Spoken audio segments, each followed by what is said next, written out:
Very good morning.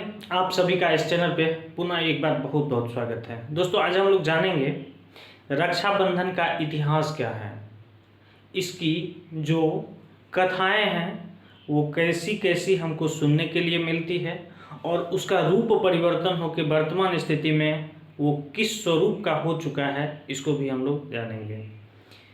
तो अगर आप नए हैं तो चैनल पे बने रहें।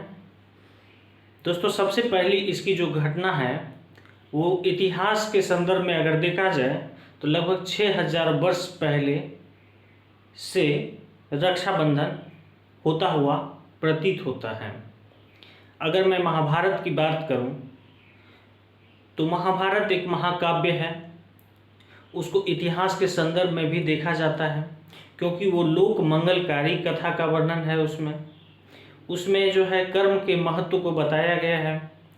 तो उसमें ऐसा कहा जाता है, लिखा हुआ है कि कृष्ण जी का एक बार उंगली कट गया जिससे ब्लड जाने लगा, खून बहने लगा। तो द्रौपदी जो है अपनी साड़ी को फाड़ के उसको बांध दी जिससे ब्लड बंद हुआ।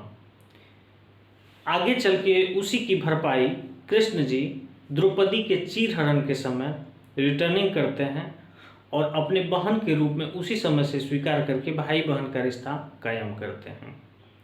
एक तो ये हो गया। दूसरी कथा इसमें है कि चित्तौड़ की जो रानी थी, जो विधवा थी, रानी कर्णावती, वो अपने सबसे पहले तो आप जान लीजिए मध्यकालीन भारत में मुस्लिम और राजपूतों के बीच एक युद्ध हो रहा था।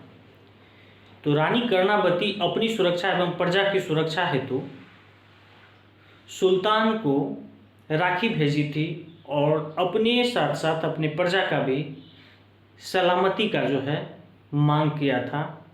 और उस मांग को स्वीकार करते हुए हुमायूं ने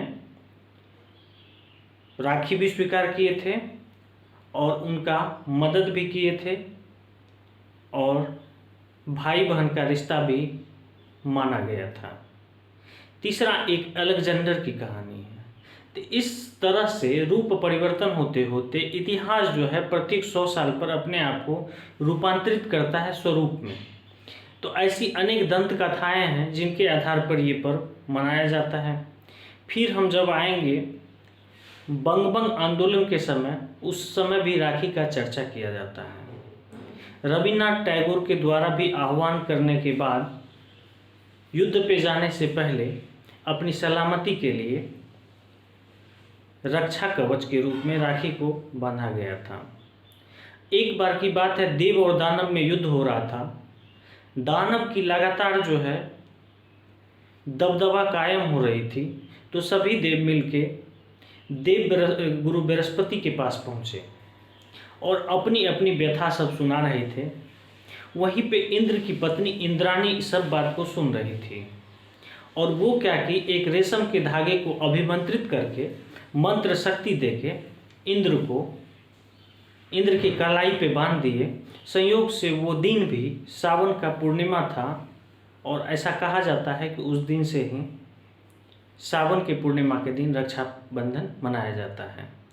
तो इस बार 2022 में 11 के बदले 12 को मनाया जाएगा क्योंकि 11 को जिस समय पूर्णिमा का इनकमिंग होता है, मतलब पूर्णिमा का समावेश आता है, यानी पूर्णिमा जिस समय से शुरू होती है उसी समय से भद्रा काल लग जाता है जो रात्रि तक है। इसलिए अगला दिन और भद्रा काल में कोई भी शुभ काम करना उचित नहीं माना जाता है, ऐसा हिंदू धर्म का मानना है।